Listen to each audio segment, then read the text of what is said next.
Morning at NTV. Welcome back and many thanks for staying with us right here in Morning at NTV. My name is Romeo Busiku. We are getting into our Kickstarter conversation of the day. The election watch, NRM on the spot for flouting COVID-19 rules. Well, we are going to be having this discussion with the Secretary General of the Democratic Party, Mr. Gerard Siranda, and also the NRM leading analyst, Mr. Morrison Rakakamba. But let me give you a brief preamble. Yesterday, at an event to mark the International Day of Democracy, the Election Commission condemned the recent NRM primaries for flouting COVID-19 rules. But then, the party also came out to say that the primaries were good for them because they were celebrating that it may have fixed long-standing issues with independent elements within the party. Well, is this the case? Meanwhile, Uganda's oldest democratic party is making an effort to rebuild itself. How fast can it do this? To speak to us about this, we have Mr. Gerard Siranda, the DP's Secretary General, and we also have Morrison Rakakamba, who will be joining us via Zoom. A very good morning, Gerard Siranda. How are you doing this fine morning? Good morning, Romeo, and our dear viewers, and the Democrats out there. We trust that everybody is waking up well by God's grace. We want to condone with the family of our member of Parliament, mine for Palisa Woman MP, the Honorable Faith Alupo, that passed on. And we want to pray that the Lord Almighty will strengthen the family and the people of Palisa that have been fighting since Friday for the declaration of the LC5 that was voted. Who is not being declared, I know is an NRM affair, but as a person that comes from Palisa, I send a voice that our people have been put on tension, our people are fighting from Friday to date. They do not know who has won elections. The person who won is not being declared, and the community is exerting pressure for the same. So it's really a contentious situation. I mean, the mode of voting was simply line behind the other person. How hard was that to finally come out and announce a winner? But then as it is, that's a story for another day. The NRM, during the primaries, they said they solved one major issue, the issue of aspirants, independent aspirants. Do you think they managed to fix this? Or is it a fallacy? Romeo, myself as the Secretary General of DP, together with the Secretary General of NRM, GEMA, and FDC, and UPC, came up with a proposal that would treat the question of independence and allegiance to the party processes. We proposed that at least a person should notify the political party 12 months before they can, whether they will run as independent or not. Or you start onwards one way as a member, as an independent, but that NRM itself killed the whole process, which had a good idea. The only way we can solve the question of independence is to change the political system and go to proportional representation, as you see in South Africa, or most biggest parts of South Africa. Or we can have an hybrid, like you have in Kenya. So the proportional representation is that the parties come up with lists. And people will be voting parties. You reduce this question that is killing people in primaries, you reduce the tensions, you reduce on the money. Today is only the question of whether how much money do you have, and then you lose an election, or how much do you control within the forces. You saw in the biggest part of the West, it was about who has the resource and money and who controls the army and all those. So for me, I think this has not solved the question of independence. 90% of the people that are in Paris are lost are running as independents.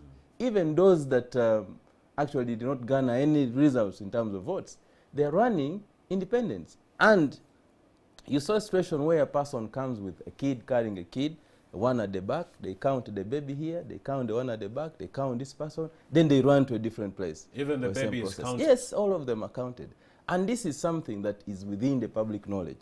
I am speaking that people of Paris know, and the people of all Ugandans know what I'm trying to address. So this did not address the question on whether we're going to deal with the question of multiple voting or rigging or bribery. But this is even very dangerous, because the other time with the ballot, you can go back and ask for recount. Today, you cannot ask for recount. Will you ask people to gather? So it is very difficult.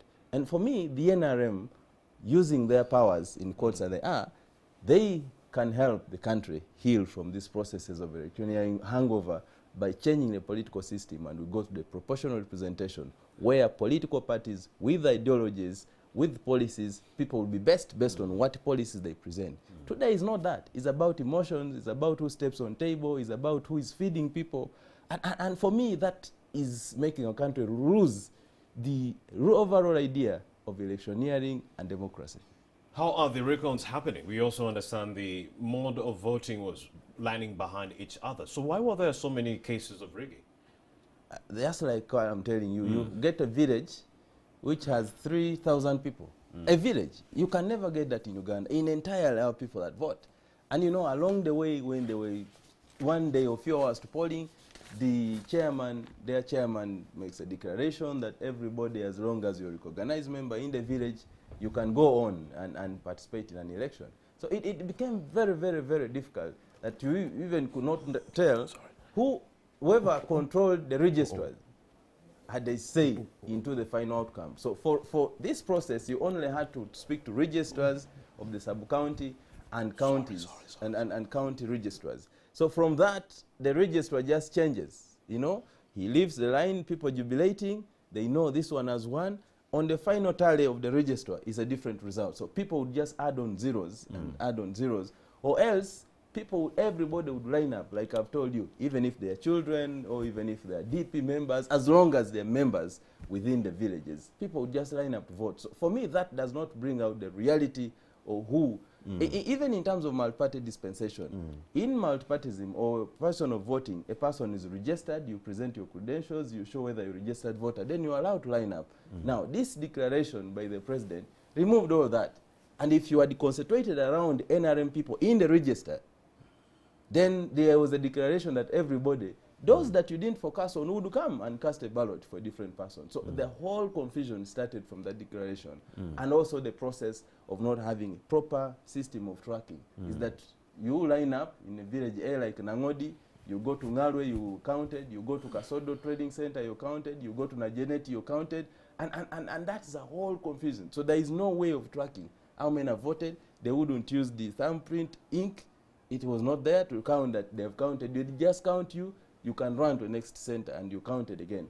And so it is even proving to be very difficult for those that are asking for recount, you know, because the result depends on an individual who is a registrar, or depends, then you move to a sub-county registrar and then to the district person that is tallying the final result. So it's becoming very difficult. In Palisa, they say they have cancelled 57 villages. Yes. And what is the basis of cancelling the 57 villages? I think they have said there is no village that will have 1,000 people as voters. And this has happened all across the country. And the tensions are rising. And if we don't deal with these tensions, de-escalate these tensions, they are going to affect us in the general elections. Because the candidates that are participating in this process are the same candidates that we're going forward for the general elections. And the players that are in this election are the same players that are going to be in the other bigger elections. And I appreciate that the NRM is assuring the nation that they're going to deal with these cases. We've seen some key people that have actually also gone to, whether they were self-defense, but there have been processes to trying to address these cases. And as I want to request all Ugandans and members of the party to give an opportunity to the political institutions. I am sure the NRM has system of how they resolve their disputes, a mechanism, and how to deal with that. I request all the candidates to first go and exhaust mechanism within their parties. Go to your party, report these cases in your party. I trust that political parties have systems that can address these questions and all that. Because if you only run to courts of law, political cases can never be solved at courts of law. You will win in court, but the cases will stay. The courts of law should be the last options. But when we grow multi-party dispensation, it's still growing. We should trust the systems, help rebuild the system, but this can only be addressed if we remove the hangover of a single-party system, the movement system. People still have the hangover of a single-party system. A person competes with you in a DP process, runs all through, loses tomorrow, and comes back independent. You have not given the voters an opportunity to tell whether this is the surrender that has been in DP for all these years, and now you're presenting yourself as an independent. there are members of parliament, for instance, Kasivante, even up to date, that are still counted as members of DP, but they are not. We have had a person who has kept saying he's a DP, life member of DP, but he has run independent twice in Kampala, but he continues to call himself a DP member. So if parties are given an opportunity and a time, we need a clear rules and regulations, rules of the game. For instance, we in political parties are regulated by the Political Parties and Organizations Act. We don't have a regulation for independent players. They put you under strict instruction on how to operate. They're not being put under any strict whatever to operate. In the House, they are under the whip of the Speaker of Parliament. They even came up to propose something that is weird. They want a Dean of Independence. A House under multi-party dispensation in a unicameral legislature like we have in Uganda is led by two sides. There is a lead of government business, there is a lead of the opposition. Now, you can never create a third force. So, because there is a leeway for a third force, people will always work way by undermining the processes, and because they know they have another window to get through. In Tanzania, there is no room for independence. You're either in parties that exist or create a political party that is there for you to have a room to play. I believe that we can have a room, a small window for independence, but there should be very strict rules like it is for you to start a political party. You're going to see a number of independents. There will be multiple in the next parliament compared to this parliament because of how the processes are done. I'm not only talking about the NRM processes. We also are undergoing a process where many members who think that they have no chance, they tend to run away, either be independent or join another force. But it's better if you've decided openly to walk out of a political institution to join another political institution. For me, I will deal with such a person in a very fair way, rather than a person who wants to play on the two sides. Is in DP, is not in DP, is here, is independent. It confuses the whole idea of a multi-party dispensation. Were you able to flash out all these people from DP? It is very difficult for you to do that, but we have tried to be very open and very clear that you're either with DP and play with DP, or you're not. And those that are finding discomfort of dealing with that situation have gone away. And even those who are trying to go and they still think they are within the DP, many people are coming back. And you see, ever since from the time people left our party, our members, dear leaders left the party, several people have joined the institution, and every day work is busy. We are now busy preparing for the National Delegate Conference that is going to happen on 18th to 20th in Gulu. Everybody is busy into the gear of running to that. The only problem we have is still with the police that still thinks police has to clear us. We have told police, we have notified police. We notified police a month ago. When we had a change, we still notified the police. We have notified the Electoral Commission, that's our regulator. We have notified the Minister of Health. We will do this meeting in a COVID-19 standard operating procedures because we love Ugandans. We'll make sure everybody has a mask. We'll make sure the social distancing is observed. We have also invited a medical team on site to deal with cases of referral if they deem that a person has some signs of COVID-19 or any medical complication. We'll deal with the referral cases. We are working with the regional referral hospital. We are going to work with the COVID-19 district task force to make sure that this meeting happens. Because if you deny DP this meeting, you will have denied DP a very big opportunity of presenting a presidential candidate. The National Delegate Conference of DP is the party primaries for a presidential flag bearer. Right. It is the National Delegate Conference that approves the party president who automatically becomes the flag bearer. We also have resolutions on how to cooperate. We believe that there is no single party in Uganda that can tackle President Museveni and his NRM and win elections. We agree that there is a need for joint effort, but we want to agree on the modalities on how are we going to cooperate. Are we cooperating on top level Are we cooperating on also constituencies and local council? How are we cooperating? But right As now, DP, we believe in a cooperation, but we're not going to be coerced on a gunning point all right, to go to a coalition. because your boss, Norbert Mao, was saying there will be no coalition whatsoever. The focus right now is on rectifying on all the wrongs within the DP party. He never took that position of going for a coalition. Aren't you contradicting your boss? No, I'm not contradicting my boss because the National Delegate Conference has a final say. Indeed. There are people that are talking about that, and that's why we are giving the delegates an opportunity to discuss, to persuade each other about this line.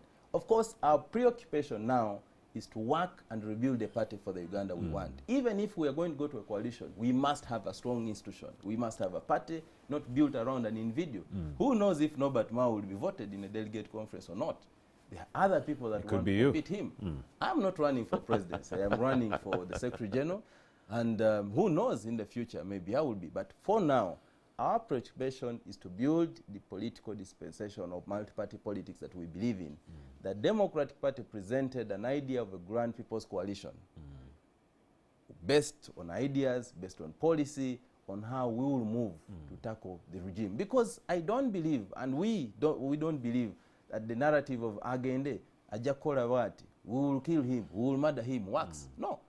We want to assure people that are in NRM that even after past transition regime, there will be a transition regime army, the NRM people will exist. We want to see President Museveni exist because we have never given Uganda an opportunity of a peaceful transition.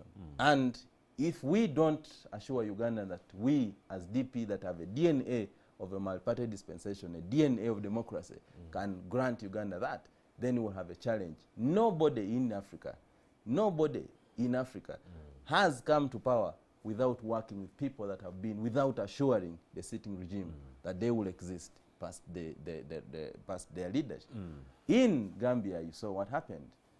When Yahya Jammeh had even called the coming president, his people started warning and running around and sending all kinds of threats. The guy said, look here, what are you talking about? So in Uganda, the gift that we can give to Uganda is to assure them that we shall have a proper transition.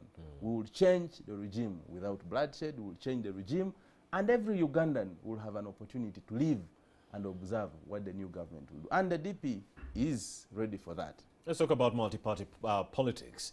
Since the restoration of multi-party politics in 2005, would you say the NRM government has created a conducive environment through which political parties such as the DP, NUP, FDC can thrive and operate freely?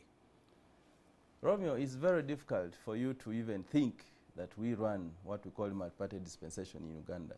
In Uganda, we are driving a vehicle painted multi-party dispensation or multi-party politics or multi-party system, a vehicle painted on DP, painted on NRM, painted on JEMA, painted on CP, ANT, painted on UPC, but the gears that we engage are of a single gear. And I know Morrison will agree with me in this one.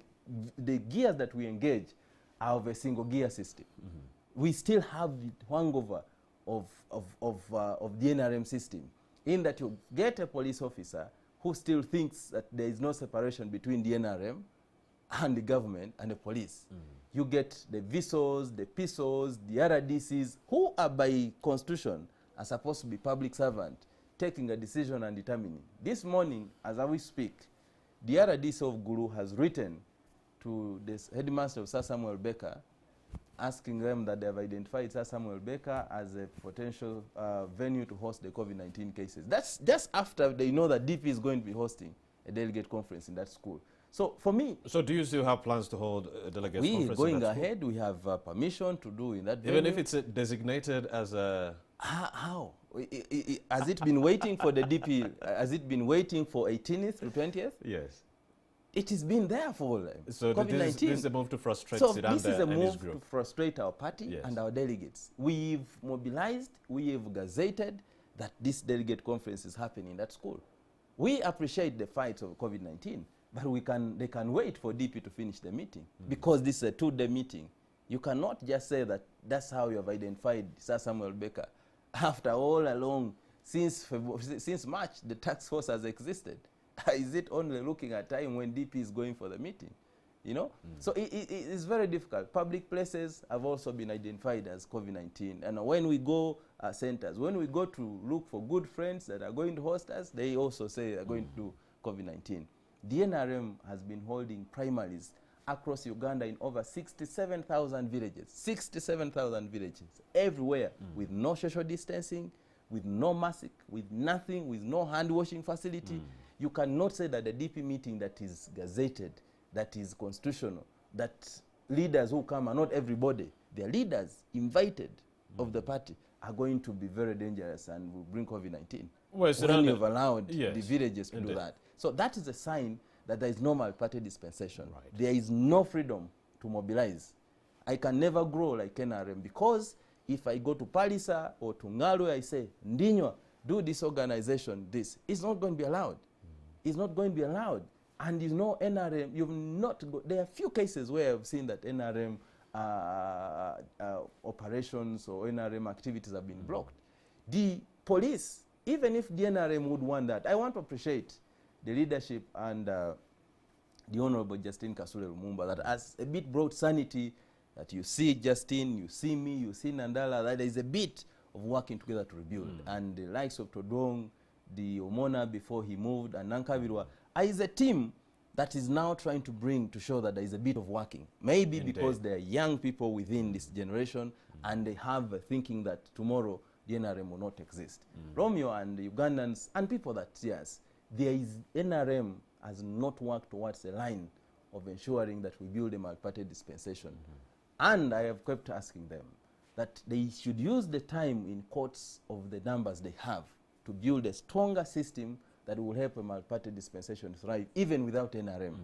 We saw bigger parties like KANU in Kenya. Because they did not build a system, KANU is struggling today to even raise 7 senators. A party of the man who was called Baba, basically God. A party of Nkwame Nkrumah, today they just show you that that's where it used to be. It does not exist. And if you build systems, even when you leave power, the systems will thrive, the systems will work, because we believe in a multi-party dispensation. Just like the way Mr. Obote treated UPC, being the supreme, after leaving, the party crumbled.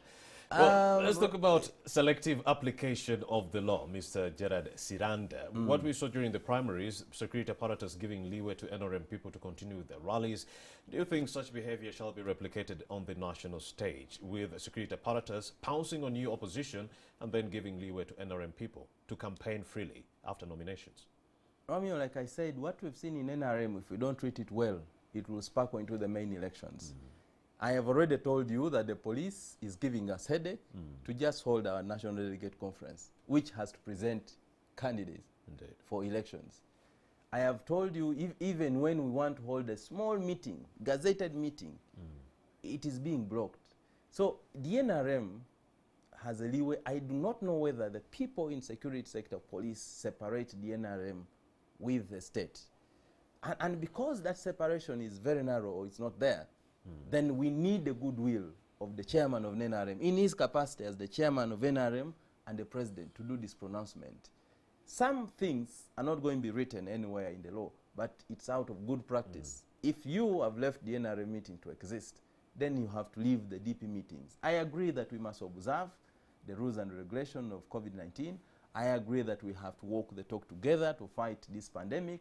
But then the application or selective application of the enforcement is not allowed, is criminal, and a person that does that should just walk away from their office and go and do other things. Because we know that we have fought COVID-19 together. I am a member of the National Task Force. We've sat together and pushed all this together. We've encouraged our people to observe.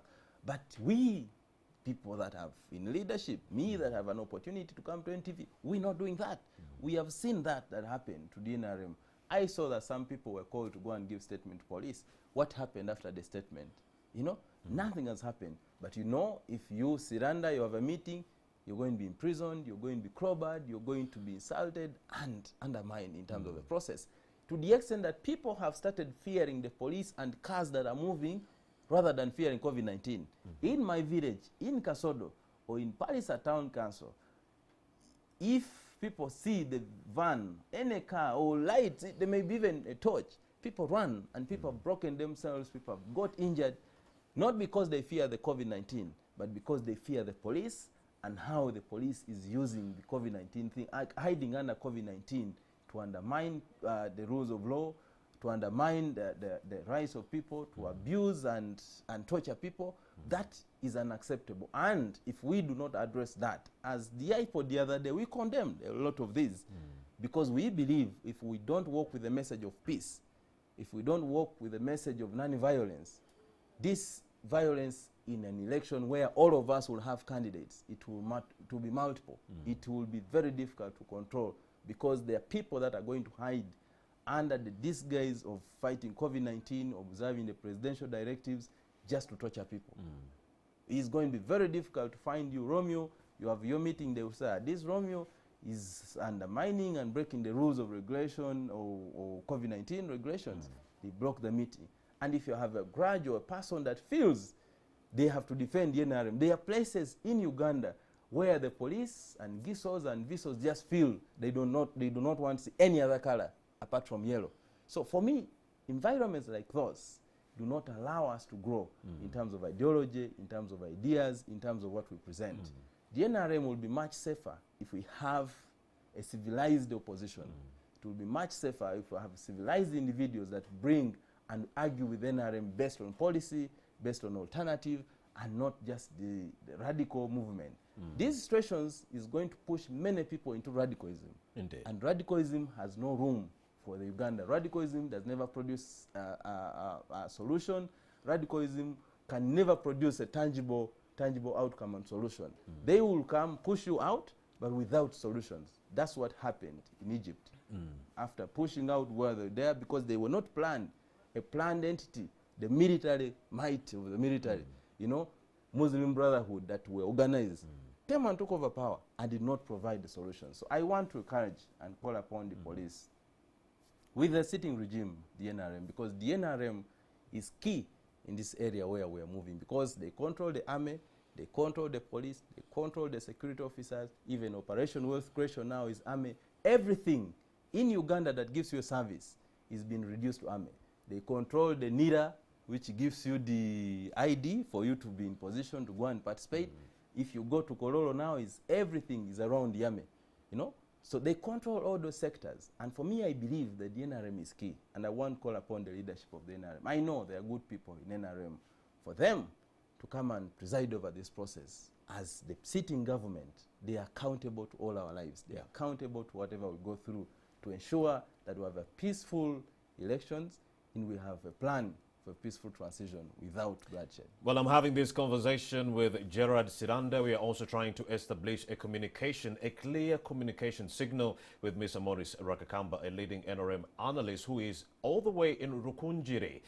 Mr. Maurice Rakakamba, we shall try to rectify that connection and get to you. But as it is, I'm speaking with Gerard Siranda, the Secretary General of the Democratic Party.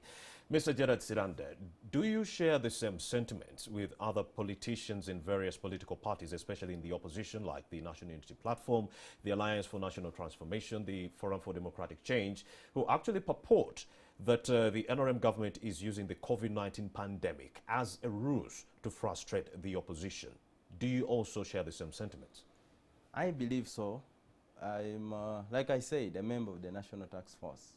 There are many things that were raised within the meeting, and they don't happen. Romeo, the reality is that if you come from the village, I know you're not born from C Square. You're in touch with your village. Mbale. You come from Mbale. Yes, sir. I've grown up in Mbale, from Namakwekwe. I went to Masava Secondary School. If you go to Budadiri, or if you go to Bufumbo, there's nothing that you're talking about of COVID-19. People are living normally, their normal life. Like I say, they only fear the police if they see the van. And you don't see a number of people that, in terms of cases, and as you see, if it is here. The COVID-19 is a reality.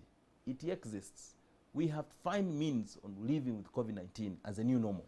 Yes. But some people within the regime are using COVID-19 as a restriction measure to restrict people from operation, from mobilization, from giving the alternative, because they hide under the thing of COVID-19. But within themselves and what they do, it does not reflect that that's what they are doing in terms of observation. You've seen there are people that were even allowed flying at the time when the country was on tension on COVID-19. Key individuals were cleared to get in the country. When you had people that were on death point that used to access their medication in India could not allow to travel. So for me, there is a lot of discrimination on how we are implementing the COVID-19 standard operating procedure.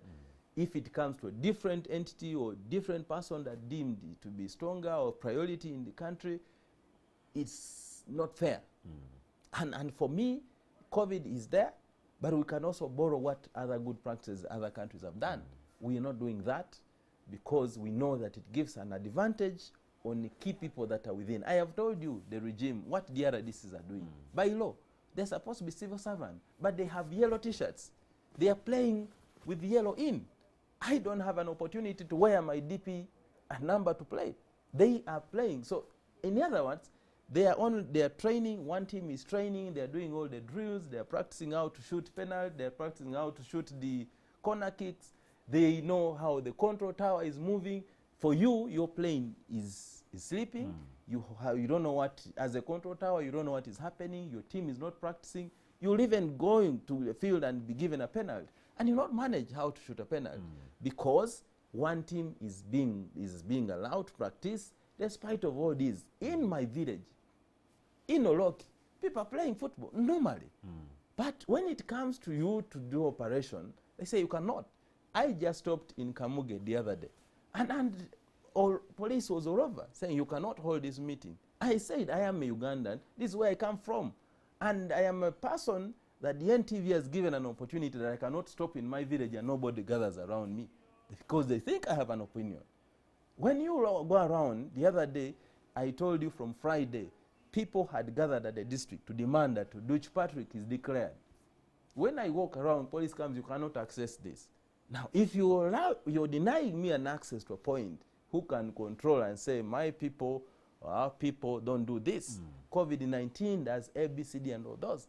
Then who do you expect pass that information? So, in some key individuals are fairly tricky. I don't want to take the NRM entirely as indeed, but I think it's incumbent upon them as the sitting regime to come and preside over this situation. Otherwise, it's becoming very difficult for us to operate.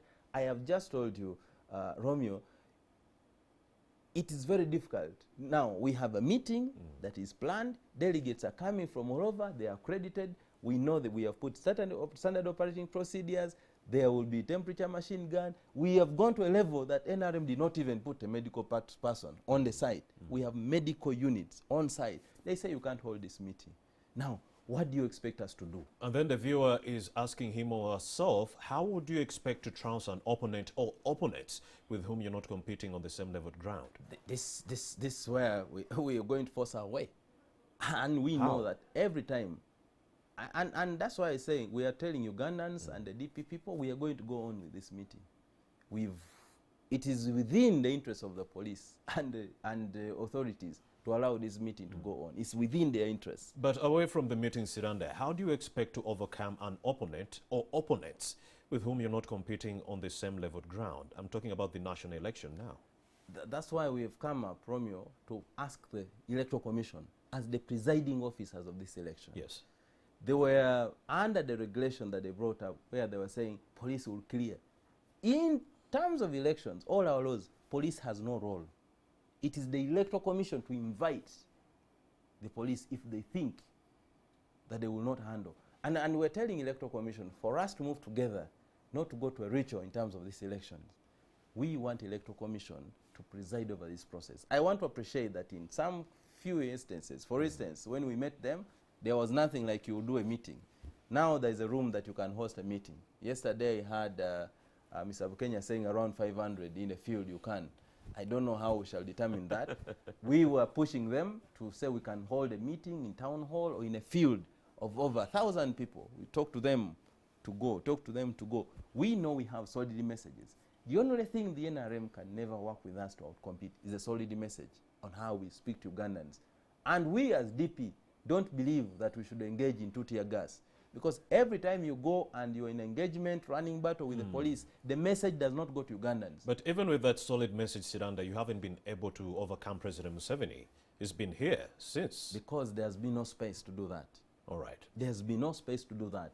Every time you try to go into an election, I was young in 1996, but if people tell you what was happening, yes, hiding under black caveras, you know, we know that every time President Museveni has gone to an election, he's been challenged in court, and the judges, in one way or the other, have agreed that there were challenges and problems in that election. At least so, 3-2. Yes. So it shows you that there has been problems in these elections.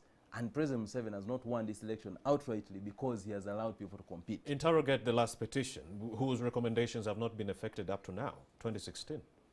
And when we went to the Legal and Parliamentary Affairs Committee, even with the Electoral Commission, we told them that this is a directive of the Supreme Court. The Supreme Court, the top organ court, and they had said, work within this line within 2 years. They started waking up to go to these elections when it was 1 or 18 months to elections. Their preoccupation and priority was age limit. We spent a lot of time running battles on Article 102B because President Museveni knew that if you don't touch that as a lion, he had no space for doing that. So for me, I think it's intentional, it's planned, but we want to call upon Ugandans that every time we've gone to do this as a ritual, Ugandans have regretted, and they have become, their other name is regret. You know, regret, regret, singa twamanya, singa, you know, regretting every time. Yeah? In my language, say titwamanyire. You know, at the end of the day, Ugandans have a role to play.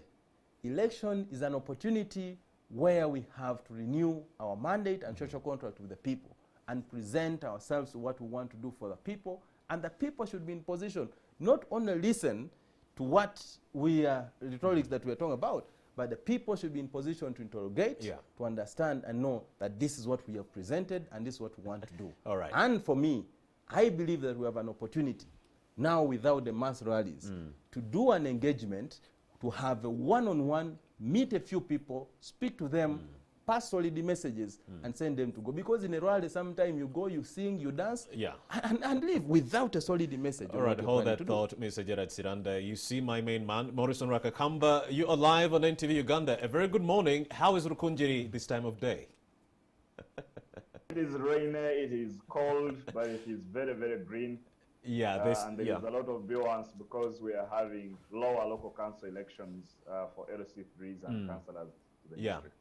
So help us understand, Mr. Morrison Rakakamba, what lessons are you carrying into the general election as NRM?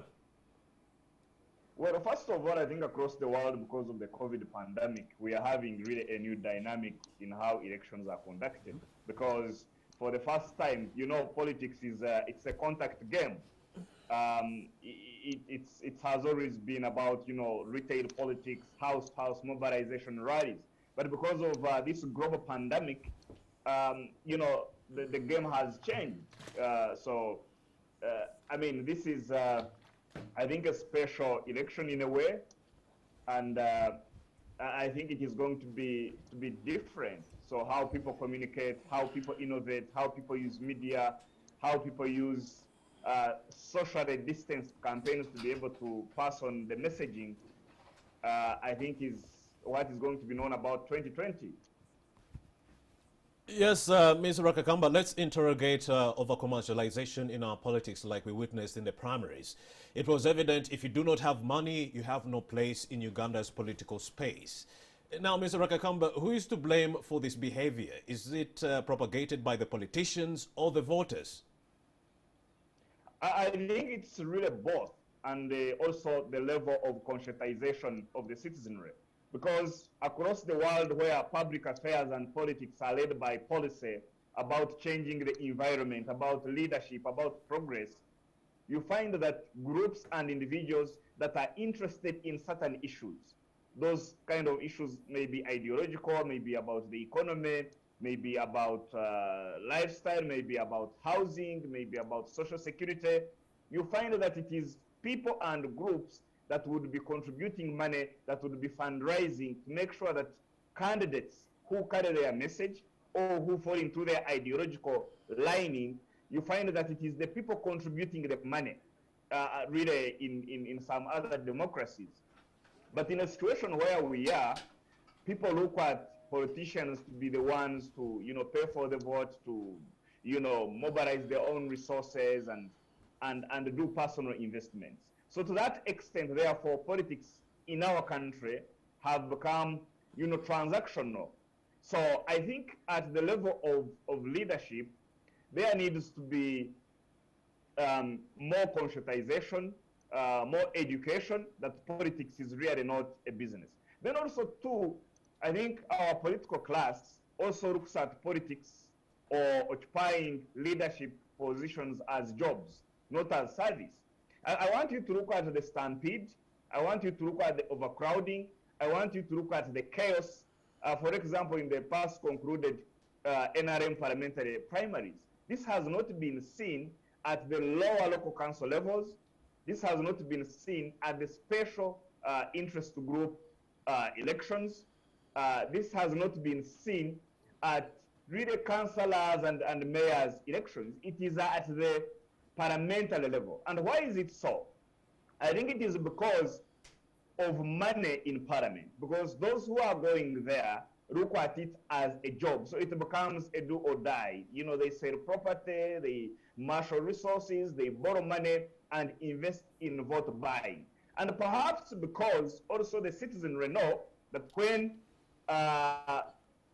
people are voted into parliament, they are also going to make some money, to get free access to free vehicles of 300 million, 30 million in salaries, and they do less into their constituencies. So they also look at it as a transaction. You are going there to eat, so pay us before we send you there, because we don't expect anything. So I think we are in this circle of chaos where there is no defined ideological, service in terms of leadership. So my view really would be, I think the first person to suggest that we cap the salary of members of parliament was the vice chairman of the National Resistance Movement, Alhaji Moses Chigongo. I think who suggested at the time that we could cap it at 2 million, or some other people have suggested 500,000.